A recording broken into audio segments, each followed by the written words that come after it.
ಡಲಾಯ್ತ್ ಅವರ ಸಾರಥ್ಯದಲ್ಲಿ the Friday times news.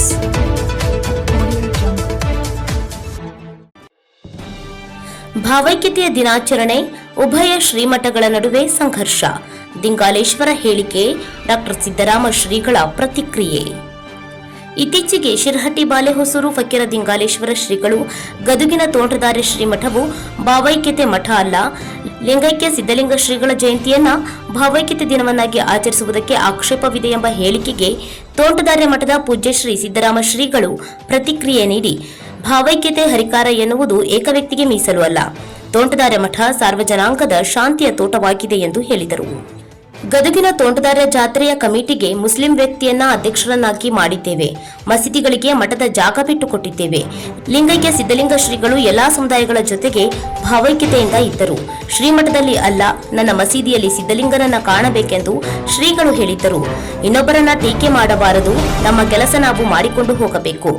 Lingayat ಪ್ರತ್ಯೇಕ ಧರ್ಮವೇ ಆಗಿದೆ, ಅದನ್ನ ಯಾರೂ ಒಡೆಯಬೇಕಿಲ್ಲ. ವೀರಶೈವ ಎನ್ನುವುದು ಲಿಂಗಾಯತ ಧರ್ಮದ ಒಂದು ಭಾಗವಾಗಿದೆ. ಹಿಂದಿನ ಶ್ರೀಗಳು ಲಿಂಗೈಕ್ಯರಾದ ಸಂದರ್ಭದಲ್ಲಿ ಅಂದಿನ ಮುಖ್ಯಮಂತ್ರಿ ಬಸವರಾಜ ಬೊಮ್ಮಾಯಿ ಅವರು ಭಾವೈಕ್ಯತೆ ದಿನ ಎಂದು ಘೋಷಿಸಿ ಸುಮ್ಮನಾಗಿದ್ದರು. ರಾಜಕಾರಣಿಗಳು ಯಾರಿಗೆ ಮಣಿತಾರೆ ಗೊತ್ತಿಲ್ಲ, ಯಾರೋ ಒಬ್ಬರಿಗೆ ಮಣಿದು ಆಚರಣೆ ಕೈಬಿಟ್ಟರು. ಲಿಂಗೈಕ್ಯ ತೋಂಟದ ಸಿದ್ದಲಿಂಗೇಶ್ವರ ಶ್ರೀಗಳ ಜಯಂತಿಯ ಸಂದರ್ಭದಲ್ಲಿ ದಿಂಗಾಲೇಶ್ವರ ಶ್ರೀಗಳ ಭಕ್ತರು ಕರಾಳ ದಿನಾಚರಣೆ ಮಾಡುತ್ತಿರುವುದಕ್ಕೆ ನಾವು ಏನೂ ಮಾಡಲು ಸಾಧ್ಯವಿಲ್ಲ. ಆದರೆ ನಮಗೂ ರಕ್ಷಣೆ ಬೇಕು ಎಂದು ಅಧಿಕಾರಿಗಳಿಗೆ ಮನವಿ ಮಾಡಿದ್ದೇವೆ. ಕರಾಳ ದಿನಾಚರಣೆ ಮಾಡುವವರಿಗೆ ಸರ್ಕಾರ ಪ್ರತಿಬಂಧ ಮಾಡಬೇಕು. ಸರ್ಕಾರ ಭಾವೈಕ್ಯತೆಯ ದಿನಾಚರಣೆ ಮಾಡುವುದು ಎಂದರೆ ನಾವು ಅದನ್ನು ಕೈಬಿಡುತ್ತೇವೆ ಎಂದು ತೋಂಟದ ಡಾಕ್ಟರ್ ಸಿದ್ದರಾಮ ಶ್ರೀಗಳು ಪ್ರತಿಕ್ರಿಯೆ ನೀಡಿದ್ದಾರೆ. ಇದಕ್ಕಿಂತ ಹೆಚ್ಚಾಗಿ ಹೇಳಬೇಕಂದ್ರೆ ನಮ್ಮ ಮಠದ ಇತಿಹಾಸ ನೀವು ತೆಗೆದು ನೋಡಿದರೆ ಸಾಕಷ್ಟು ನಮ್ಮ ಮಠದ ಜಮೀನುಗಳನ್ನು ಮಸೀದಿ ಕಟ್ಟುವುದಕ್ಕಾಗಿ ನಾವು ಕೊಟ್ಟಿವಿ. ನಿಮಗೆಲ್ಲ ಗೊತ್ತಿರಬೇಕು. ಮಠದಲ್ಲಿ ಎಲ್ಲ ಜನಾಂಗದವರು ಬರ್ತಾರೆ. ತೋಂಟದಾರ್ಯ ಮಠ ಅಂದ್ರೆ ಸರ್ವ ಜನಾಂಗದ ಶಾಂತಿಯ ತೋಟ. ನಮ್ಮ ಜಾತ್ರಾ ಮಹೋತ್ಸವದ ಕಮಿಟಿಗೂ ಕೂಡ ಮುಸಲ್ಮಾನ ವ್ಯಕ್ತಿಯನ್ನ ಅಧ್ಯಕ್ಷನನ್ನಾಗಿ ಮಾಡಿದಂಥ ಉದಾಹರಣೆ ಇದೆ. ಆ ನಂತರ ಮಠದಲ್ಲಿ ಅನೇಕ ಜನ ಮುಸಲ್ಮಾನ ಭಕ್ತರು ಬರ್ತಾರೆ, ಎಲ್ಲರೂ ಬರ್ತಾರೆ, ಎಲ್ಲರಿಗೂ ಮುಕ್ತವಾಗಿ ಮಠದ ಬಾಗಿಲು ತೆರೆದದ. ಇನ್ನೂ ಒಂದು ಹೆಜ್ಜೆ ಮುಂದೆ ಹೋಗಿ ಹೇಳ್ಬೇಕಂದ್ರೆ ಗುರುಗಳು ಎಲ್ಲ ಜನಾಂಗದವ್ರ ಜೊತೆಗೆ ಅತ್ಯಂತ ಭಾವೈಕ್ಯತೆಯಿಂದ ನಡ್ಕೊಳ್ತಾ ಇದ್ರು, ಎಲ್ಲರನ್ನ ಪ್ರೀತಿಸ್ತಾ ಇದ್ರು. ಅವರ ಪ್ರೀತಿ, ವಿಶ್ವಾಸ, ಅಂತಃಕರಣವನ್ನು ಕಂಡಿರುವಂತಹ ಮುಸಲ್ಮಾನ ಬಂಧುಗಳು ಏನು ಹೇಳ್ತಿದ್ರು ಅಂದ್ರೆ, ನಾವು ದರ್ಗಾದಲ್ಲಿ ಸಿದ್ಧಲಿಂಗನನ್ನು ಕಾಣಬೇಕು, ಮಠದಲ್ಲಿ ಅಲ್ಲಾನನ್ನು ಕಾಣಬೇಕು ಅಂತ ಹೇಳ್ತಿದ್ರು. ಅಷ್ಟು ಸಾಮರಸ್ಯವನ್ನ ಈ ಮಠ ಇತಿಹಾಸದಲ್ಲಿ ನಡೆಸಿಕೊಂಡು ಬಂದಿರುವಂಥದ್ದು ನಿಮಗೆಲ್ಲ ಗೊತ್ತು. ಮತ್ತು ಜಗದ್ಗುರು ಡಾಕ್ಟರ್ ತೋಂಟದ ಸಿದ್ಧಲಿಂಗ ಮಹಾಸ್ವಾಮಿಗಳವರು ಎಂಥ ವ್ಯಕ್ತಿತ್ವವನ್ನು ಹೊಂದಿದ್ರು, ಯಾವುದೇ ಒಂದು ವಿಷಯದಲ್ಲಿ ಎಷ್ಟು ಅವರು ಸಮಾಜದ ಒಂದು ಕಳಕಳಿಯಿಂದ ನಿಷ್ಠುರಾಗಿ ಮಾತಾಡ್ತಿದ್ರು ಅನ್ನೋದು ನಿಮಗೆಲ್ಲ ಗೊತ್ತಿರುವಂತಹ ಸಂಗತಿ. ಅಂಥ ವ್ಯಕ್ತಿಗಳ ಮೇಲೆ ಆರೋಪ ಮಾಡುವಂಥದ್ದು ಇದು ಯಾವುದೇ ವ್ಯಕ್ತಿಗೆ ಸರಿ. ನಾವು ಯಾವ ವ್ಯಕ್ತಿ ಬಗ್ಗೆನೂ ನಾವು ಆರೋಪ ಮಾಡಬಾರ್ದು. ನಮ್ಮ ಕೆಲಸ ನಾವು ಮಾಡ್ಕೊಂಡು ಹೋಗ್ಬೇಕು. ನಮ್ಮ ಕೆಲಸ ನಾವು ಮಾಡ್ಕೊಂಡು ಹೋಗುವಾಗ ಇನ್ನೊಬ್ಬರನ್ನು ಟೀಕೆ ಮಾಡಿ ನಮ್ಮ ಕೆಲಸ ಬೆಳೆಸೋದಲ್ಲ. ಒಂದು ನಮ್ಮ ಗೆರೆ ದೊಡ್ಡ ಮಾಡಬೇಕಾಗಿತ್ತು ಅಂದ್ರೆ ಇನ್ನೊಬ್ಬರು ಗೆರೆ ಅಳಕಿಸಿ ಅದನ್ನು ದೊಡ್ಡ ಮಾಡೋದಲ್ಲ. ಅವ್ರ ಗೆರೆ ಏನಿರ್ತದೆ ಇರಲಿ, ಅದ್ರ ಮುಂದೆನೇ ನಾವು ದೊಡ್ಡದಾದಂಥ ಗೆರೆ ಇರಬೇಕು ಹೊರತು ಇನ್ನೊಂದು ಗೆರೆ ಅಳಕಿಸಿ ನಮ್ಮದು ದೊಡ್ಡ ಮಾಡ್ಕೊಳ್ಳುವಂಥ ಒಂದು ವಿಚಾರ ಅದು ಸರಿಯಾದದಲ್ಲ. ಭಾವೈಕ್ಯತೆ ಅಂದ್ರೆ ಬರೀ ಹಿಂದೂ ಮುಸ್ಲಿಂ ಭಾವೈಕ್ಯತೆ ಅಷ್ಟೇ ಭಾವೈಕ್ಯತೆನಾ? ನಾನು ಹೇಳ್ತೀನಿ, ಹಿಂದೂ ಮುಸ್ಲಿಮರು ಒಂದಾಗಿರೋದು ಅಷ್ಟೇ ಭಾವೈಕ್ಯತೆನಾ? ಉಳಿದವರು ಜೈನರು, ಬೌದ್ಧರು, ಸಿಖ್ರು, ಕ್ರಿಶ್ಚಿಯನ್ರು ಅವರೆಲ್ಲ ಒಂದಾಗಿರೋದು ಬೇಡನಾ?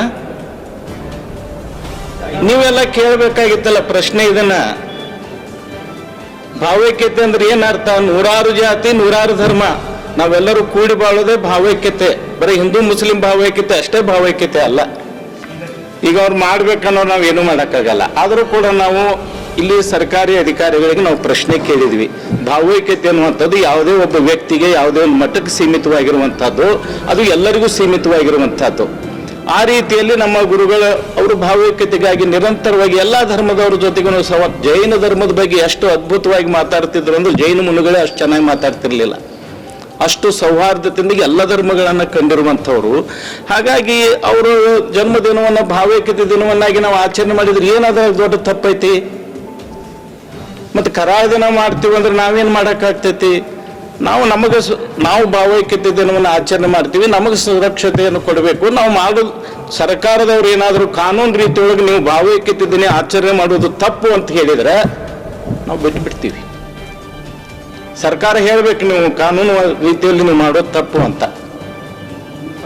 ಮತ್ತು ಅದು ಖರೆ ಐತಿ ನೀವು ಮಾಡ್ರಿ ಅಂದ್ರೆ ಕರಾಳ ದಿನ ಆಚರಣೆ ಮಾಡೋರಿಗೆ ಪ್ರತಿಬಂಧ ಮಾಡ್ಬೇಕು. ಸರ್ಕಾರ ಕಾನೂನಿನ ರಕ್ಷಣೆ ಕೊಡ್ಬೇಕು. ಕೊಟ್ಟಿವಿ ಹೇಳಿಲ್ಲ ಅವರು, ನಾವು ಮನವಿ ಕೊಟ್ಟಿವಿ, ಅದು ಸೂಕ್ತ ಪರಿಶೀಲನೆ ಮಾಡ್ತೀವಿ ಅಂತ ಹೋದ್ರು. ಇವರು ವಿರೋಧ ಮಾಡಿದ್ರು. ಅದಕ್ಕೆ ಅವರು ರಾಜಕಾರಣಿಗಳಿಗೆ ಓಟ್ ಭಾಳ ಮುಖ್ಯ, ತತ್ವ ಸಿದ್ಧಾಂತಗಳು ಮುಖ್ಯ ಆಗೋದಿಲ್ಲ.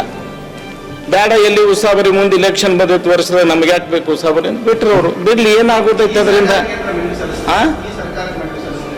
ನೋಡ್ರಿ, ಅದು ಸರ್ಕಾರಕ್ಕೆ ಮನವಿ ಸಲ್ಲಿಸೋದು ಬಿಡೋದು ಮುಂದಿನ ವಿಷಯ. ಈಗ ಬಂದಿರೋ ಪ್ರಶ್ನೆ ಏನು? ಭಾವೈಕ್ಯತೆ ದಿನಾಚರಣೆ. ಇದನ್ನು ನಾವು ಆಚರಣೆ ಮಾಡ್ತಾ ಇದ್ದೀವಿ. ಹಿಂಗೆ ಇದನ್ನು ಅವರು ವಿರೋಧ ಮಾಡಿ ಕರಾಳ ದಿನ ಆಚರಣೆ ಮಾಡ್ತೀವಿ ಅಂತ ಹೇಳಿದ್ದಾರೆ, ಪತ್ರಿಕಾಗೋಷ್ಠಿ ಕರೆದಿದ್ದಾರೆ. ನಾವು ಮಾಡಬೇಕು ಅಂತ ಸರ್ಕಾರದವ್ರು ಕಾನೂನು ರೀತಿಯೊಳಗೆ ನೀವು ಮಾಡಿದ್ದು ಸರಿ ಐತೆ ಅಂತ ಹೇಳಿದ್ರೆ ನಾವು ಭಾವೈಕ್ಯ ದಿನಾಚರಣೆ ಮಾಡ್ತೀವಿ. ಮತ್ತು ನೀವು ಮಾಡೋದು ತಪ್ಪಾಗ್ತದ ಅಂತೇಳಿ ಸರ್ಕಾರ ನಮಗೆ ಹೇಳಿದ್ರೆ ನಾವು ಬಿಡ್ತೀವಿ ಅದನ್ನು.